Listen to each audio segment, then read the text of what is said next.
ನಿಮಗೆ ಈಗ 2 ತಿಂಗಳಿಂದ ನಿಮಗೆ ಆಲ್ರೆಡಿ ಈ ಮಂಡಿ ನೋವು, ನರಗಳು ವೀಕಿತ್ತು ಅನ್ನೋ ಉದ್ದೇಶಕ್ಕೆ, ನಿಮಗೆ ಆಲ್ರೆಡಿ ಶುಗರ್ ಬಾರ್ಡ್ರ್ ಬಂದಿತ್ತು ಅನ್ನೋ ಉದ್ದೇಶಕ್ಕೆ calcium, gluco health, noni, gold noni, glucosamine, calcium, multivitamin ಇಷ್ಟು ಕೊಡ್ತಾಯಿದ್ದೀವಿ ನಿಮಗೆ. ನೀವು ಹೇಳ್ತಾ ಇರೋ ಪ್ರಕಾರ ನೋಡಿದ್ರೆ ಹಿಂದೆ ಭಾಳ ತೊಂದರೆ ಇತ್ತು ನನಗೆ, ನಾನು ನಡೆಯೋಕ್ಕೆ ಆಗ್ತಿಲ್ಲ, ನರಗಳೆಲ್ಲ ವೀಕ್ ಇತ್ತು ಬೆನ್ನವರೆಗೂ ಅಂತ ಹೇಳಿದಿರಿ.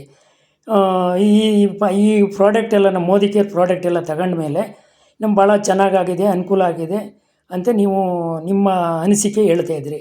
ಇದ್ರ ಬಗ್ಗೆ ನಮ್ಮ ಪ್ರೇಕ್ಷಕರಿಗೆ ಏನು ಹೇಳ್ತೀರಮ್ಮ ನೀವು ಇದ್ರ ಬಗ್ಗೆ, ಈ ಪ್ರಾಡಕ್ಟ್ ಬಗ್ಗೆ? ನೋಡ್ಬೋದು, ಒಂದು 3 ತಿಂಗಳು ತಗೊಳ್ಳಿ ಅಂತ ಹೇಳಿದಾರೆ ಅಲ್ವಾ ನಿಮಗೆ. 3 ತಿಂಗಳು ತಗೊಂಡು ನೋಡ್ತೀವಿ. ಈಗ ಪರವಾಗಿಲ್ಲ ನಂಗೆ, ಒಂದು 15-20 ದಿವಸದಿಂದ ಈಗ ತೆಗೆದ ಮೇಲೆ ತೋಳುಗಳು ನೋವು ಕಡಿಮೆ ಆಗದ ನಂಗೆ. ತೋಳೆಲ್ಲ ನೋಯ್ತಿತ್ತು, ನನ್ನ ಬಟ್ಟ ಗೀಟ ಹೋಯ್ತಿದ್ರೆ, ಪರವಾಗಿಲ್ಲ. ನರಗಳೆಲ್ಲ ಎಳಿತಿತ್ತು ಅಂದ್ರಲ್ವ? ನಾನು ನಡೀತಿ ಬಿಡ್ತೀನಿಲ್ಲ, ವಾಕ್ ಮಾಡಕ್ ಹೋದ್ರೆ ನಂಗೆ ಜಾಸ್ತಿ ವಾಕ್ ಮಾಡಕ್ ಆಯ್ತೇನಿಲ್ಲ. ಈಗ ಪರವಾಗಿಲ್ಲ, ಮಾಡ್ಬೋದು. ಅರ್ಧ ಗಂಟೆ ಮಾಡ್ತೀನಿ ನಾನು ಫುಲ್ ವಾಕು. ಅದೇ 1 ಗಂಟೆನೆ ಮಾಡ್ತೀನಿ. 40 ನಿಮಿಷ ಮಾಡಿ ಅಂದ್ರು ಡಾಕ್ಟ್ರು, ನಾನು 1 ಗಂಟೆನೆ ಮಾಡ್ತೀನಿ. ಒಳ್ಳೆ ಕೆಲಸ. 1 ಅವರ್ ಮಾಡಿ, ಒಳ್ಳೇದು, ಭಾಳ. ಈ ಮುಂಚೆ ಒಂದು ಅರ್ಧ ಗಂಟೆ ನಡೆಯೋಕೆ ಆಗ್ತಿರ್ಲಿಲ್ವಾ? ಅರ್ಧ ಗಂಟೆ ನಡ್ತಂದ್ರೆ ಕೂತ್ಕೋಬೇಕು ಅನ್ನಿಸ್ತಿತ್ತು. ಈಗ ಪರವಾಗಿಲ್ಲ. ಈಗ ಯಾವ್ದಾದ್ರೆ ತೊಂದರೆ ಇಲ್ಲ. ಇದರಿಂದ ನಿಮಗೆ ಒಂಥರ ನಂಬಿಕೆ ಬಂದಿದೆ ಈ ಪ್ರಾಡಕ್ಟ್ ಮೇಲೆ, ತಗೋಬೋದು ಅಂತ ಹೇಳ್ತಾ ಇದ್ರಿ ಅಲ್ವೇ? ಪ್ರೇಕ್ಷಕ ಬೇರೆ ಜನಕ್ಕೆ ನೀವು ನಿಮ್ಮ ಅಭಿಪ್ರಾಯ ಏನು ಹೇಳ್ತೀರಮ್ಮ? ತಗೋಬೋದು, ಅವ್ರ ಇಷ್ಟ ಅಲ್ವಾ ಸರ್. ಅದು ನಾವ್ ಹೇಳಿದ್ರೆ ಅವ್ರು ಕೇಳ್ತಾರೆ, ಅವ್ರವ್ರ ಇಷ್ಟ ಅಲ್ವಾ. ನಾವು ನೋಡೋಣ ಪರವಾಗಿಲ್ವನ ಅಂದ್ಬಿಟ್ಟು ಈಗ ಒಂದು 3 ತಿಂಗಳು ಕಂಪ್ಲೀಟ್ ತೆಗಿಬೇಕು ಅಂತ ಅನಿಸ್ತದ ನಮ್ಗೆ. 3 ತಿಂಗಳು ಕಂಪ್ಲೀಟ್ ತೆಗಿತೀವಿ ಈಗ. ಆಯ್ತಮ್ಮ, ಆಯ್ತು. ಎಲ್ಲ ಕಡೆ ತೋರಿಸಿದ್ರಿ ಅಲ್ವಾ? ಬೇರೆ ಸುಮಾರು ಕಡೆ ತೋರಿಸಿದ್ರು ಅಂದ್ರೆ ನಾನು ಯಾವ್ದೋ ಮೆಡಿಸನ್ನೇ ತಗೊಂಡಿಲ್ಲ. ಇಲ್ಲ, ಆಯುರ್ವೇದಿಕ್ ಎಲ್ಲ ಈಗ ನೀವು ಬಂದಾಗ, ಇದಕ್ಕಿಂತ ಮುಂಚೆ ಮೈಸೂರಲ್ಲೆಲ್ಲ ಎಲ್ಲೂ ಮೆಡಿಸನ್ನೇ ತಗೊಂಡಿಲ್ಲ. ಮೈಸೂರಲ್ಲಿ ಮಾತ್ರ ನೀವು ತೋರ್ಸಕ್ಕಿಂತ ಮುಂಚಿತವಾಗಿ ನಾವು ಯಾರೋ ಒಬ್ರು ಆಯುರ್ವೇದಿಕ ಕೊಡ್ತಾರ, ಅಲ್ಲಿ ತುಂಬಾನೇ ಚೆನ್ನಾಗಿ ಮಾಡ್ತಾರ, ಅಲ್ಲಿ ಹೋಗಿ ಅಂದಾಗ ಹೋಗಿ 1 ತಿಂಗಳು ಮೆಡಿಸನ್ ಕಂಪ್ಲೀಟ್ ತಂದ್ಬಿಟ್ಟಿದ್ವಿ ನಾವು. 2 ತಿಂಗಳದ್ದೇ ತಂದ್ಬಿಟ್ಟಿದ್ವಿ, ಅದ್ ಮಾತ್ರ ಉಪಯೋಗಿಸಿದ್ವಿ ನಾವು. ಅದ್ರಲ್ಲಿ ಏನು ಪ್ರಯೋಜನ ಆಗ್ಲಿಲ್ಲ. ಅದೇ ಅಷ್ಟಕ್ಕೆ ಅವರು 1 ವರ್ಷ ಗಂಟ್ಲೆ ನೀವು ಉಪಯೋಗಿಸ್ಲೇಬೇಕು ಇದ್ನ ಅಂತ ಹೇಳಿದ್ರು. ನೀವು ಜಾಸ್ತಿ ದಿನ ಇದನ್ನ ಉಪಯೋಗಿಸಿ, ಆಯುರ್ವೇದಿಕ ಆದ ತಕ್ಷಣ ಗುಣ ಆಗಲ್ಲ, ಇದು ಸ್ವಲ್ಪ ಲೇಟ್ ಆಗಿ ಗುಣ ಮಾಡುತ್ತಾ ತಗೊಳ್ಳಿ ಅಂತ ಹೇಳಿದ್ರು. ಯಾರೋ ಡಾಕ್ಟ್ರು, ಆಯುರ್ವೇದಿಕ ಡಾಕ್ಟ್ರ್ ಎಲ್ಲರಿಗೂ ಹೋಗಿ ನಾವು ಇದು ಎದ್ದು ಮಾಡಿಸಿದ್ದು, ಮಸಾಜ್ ಮಾಡಿಸ್ಕೊಂಡು ಮತ್ತೆ ಮೆಡಿಸನ್ ತಗೊಂಬಂದಿದ್ದು. ಅದು ಅವ್ರು ಒಂದು 6 ತಿಂಗಳು 1 ವರ್ಷ ತೆಗಿಬೇಕು ಅಂತ ಹೇಳಿದ್ರಲ್ಲ ಸರ್, ನಾವು ತಗೇನಿಲ್ವಲ್ಲ. ಈಗ ನಿಮ್ಮದು ಬಂದ್ರೆ ಇದಕ್ಕೆ ಶುರು ಮಾಡ್ಬೋದು. ಅದು ಎಷ್ಟು ಖರ್ಚು ಬೀಳ್ತಿತ್ತಮ್ಮ? ಅದು ಹಿಂಗೇನೆ, ಅದು 4,000, 2,000, 2,500 ಮೆಡಿಸನ್ಗ.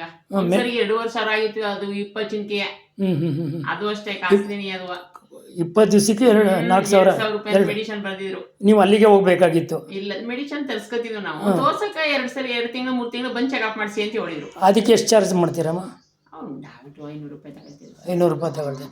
ಈಗ ನಿಮಗೆ ನಿಮ್ಮ ಮನೆ ಬಾಗಿಲಿಗೆ ಬಂದು ನಿಮಗೆ BMI ಸ್ಕ್ಯಾನಿಂಗ್ ಎಲ್ಲ ಮಾಡಿ, ನಿಮ್ಮ ಕಂಪ್ನಿ ರೇಟಲ್ಲಿ DP ರೇಟಲ್ಲಿ ಹಾಕಿ ಬಿಲ್ಲಿಂಗ್ ಹಾಕಿಸಿ ನಾವು ಕೊಡ್ತಾಯಿದ್ದೀವಿ. ನಿಮ್ಮ ಮನೆಗೆ ಬಂದು ವಾರ ನಾವು ಪ್ರತಿ ವಾರ ನಿಮ್ಮ ಬಗ್ಗೆ ಯೋಗಕ್ಷೇಮ ವಿಚಾರಿಸ್ಕೊಂಡು ಪ್ರತಿ ಮಂತು ನಿಮಗೆ ಪ್ರಾಡಕ್ಟ್ ಎಲ್ಲ ತಂದು ತಲುಪಿಸಿ, ಪ್ರತಿ ತಿಂಗಳು BMI ಮಾಡಿ ನಿಮಗೆ. ನಿಮ್ಮ ಪ್ರಯತ್ನ ನೀವು ಮಾಡ್ತೀರಿ, ಗುಣ ಆಗಲಿ ಅಂತ ದೇವ್ರ ಇಷ್ಟ ಅಲ್ಲ, ನಾವು ನಿಮಗೆ ಒಂದು ಸಮಾಜ ಸೇವೆ ಅನ್ನೋ ದೃಷ್ಟಿ ಇಟ್ಕೊಂಡು ನಾವು ಮಾಡ್ತಾಯಿದ್ದೀವಿ. ಅದರಲ್ಲಿ ನಿಮಗೆ ಇವಾಗ ಒಂದು 25 ಭಾಗನಾರು ಕಡಿಮೆ ಆಗಿದೆ ಮುಂಚೆಗಿನ್ನ. ಅದು ಖರ್ಚಲ್ಲೂ ಬೇರೆ ಕಂಪೇರ್ ಮಾಡೋಕ್ಕೆ ಹೋದರೆ ಕಡಿಮೆನೇ ಇದೆ. ನೀವು ಮೈಸೂರಿಗೆ ಹೋಗ್ಬೇಕಾಗಿತ್ತು, ಡಾಕ್ಟ್ರ್ ಚೆಕಪ್ ಮಾಡಿಕೊಡ್ಬೇಕಾಗಿತ್ತು, ಅದು ಯಾವುದೇ ಥರ ಇಲ್ಲ. ನಿಮ್ಮ ಮನೆ ಬಾಗಿಲಿಗೆ ಬಂದು ನಾವು ಚೆಕ್ ಮಾಡಿ, BMI ಚೆಕ್ ಮಾಡಿ, ಯಾವ್ಯಾವ ರೀತಿ ತಗೋಬೇಕು, ಯಾವ್ಯಾವ ಟೈಮಲ್ಲಿ ಅಂತ ಹೇಳೋದಲ್ಲದೆ ಪ್ರತಿ ವಾರ ನಾವು ವಿಚಾರಿಸ್ಕೊಳ್ತಾ ಇದ್ದೀವಿ. ಇದ್ರ ಬಗ್ಗೆ ನಮಗೆ ನೀವು ಗುಣ ಮಾಡೋ ಉದ್ದೇಶ ನಮಗಿರೋದು, ಚೆನ್ನಾಗಾಗಬೇಕು ಅನ್ನೋ ಉದ್ದೇಶ. ಅದಕ್ಕೆ ನಮಗೆ ಇವಾಗ ಲಾಸ್ಟ್ ಟೈಮಲ್ಲಿ ನೋಡೋದಕ್ಕೂ BMIಗೂ ಅದೇ ಈಗೂ ಸ್ವಲ್ಪ ಕಡಿಮೆ ಅನಿಸ್ತದೆ ನೋಡಿ. ಲಾಸ್ಟ್ ಮಂತಲ್ಲಿ BMI 28.9 ಇತ್ತು. ಅಂದರೆ ಓವರ್ ವೆಯ್ಟಲ್ಲಿದ್ದರು ಇವರು, ಓವರ್ ವೆಯ್ಟಲ್ಲಿದ್ದು. ಈಗ ಒಂದೇ ತಿಂಗಳು ನಾನು ಲಾಸ್ಟ್ ಮಂತ್ ಈ ಮಂತ್ ಮಾಡೋದಕ್ಕೂ 22.5 ಇದೆ. 22.5 ಅಂದರೆ ಹೆಲ್ತಿ ವೆಯ್ಟಲ್ಲಿದ್ದಾರೆ. ಇದು ರಿಪೋರ್ಟ್ ಹೇಳ್ತಾ ಇರೋದು. ಇದ್ರ ಪ್ರಕಾರ, ಅವ್ರ ಪ್ರಕಾರ ಹೇಳಕ್ಕೆ ನೋಡಿದ್ರೆ ಎಲ್ಲ ಥರನೂ ನನಗೆ ಬಟ್ಟೆ ಒಗೆಯೋಕ್ಕಾಗ್ತಿರ್ಲಿಲ್ಲ, ತೊಂದರೆ ಆಗ್ತಿತ್ತು, ನಡೆಯೋಕ್ಕಾಗ್ತಿರ್ಲಿಲ್ಲ. ಒಂದು ಅರ್ಧ ಗಂಟೆ ವಾಕ್ ಮಾಡಿದ್ರೆ ನಾನು ಹೋಗಿ ಸುಸ್ತಾಗಿ ಕೂತ್ಕೊಳ್ತಾ ಇದ್ದೆ ಅಂತಿದ್ರು. ಈಗ 1 ಗಂಟೆ ವಾಕ್ ಮಾಡಿದ್ರು ಯಾವುದೇ ಥರ ತೊಂದರೆ ಇಲ್ಲ ಅಂತ ಹೇಳ್ಕೊಳ್ತಾ ಇದ್ದಾರೆ.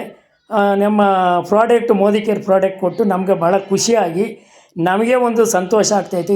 ಈ ರೀತಿ ಕಸ್ಟಮರ್ಗಳು ಒಳ್ಳೆಯ ಅಭಿಪ್ರಾಯ ಹೇಳ್ತಾ ಇರೋದ್ರಿಂದ ದಯವಿಟ್ಟು ಯಾರೇ ಆದ್ರೂ ಈ ರೀತಿ ತೊಂದರೆ ಇದ್ದರೆ ಇದನ್ನು ದಯವಿಟ್ಟು ಉಪಯೋಗಿಸಿ. ಧನ್ಯವಾದಗಳು.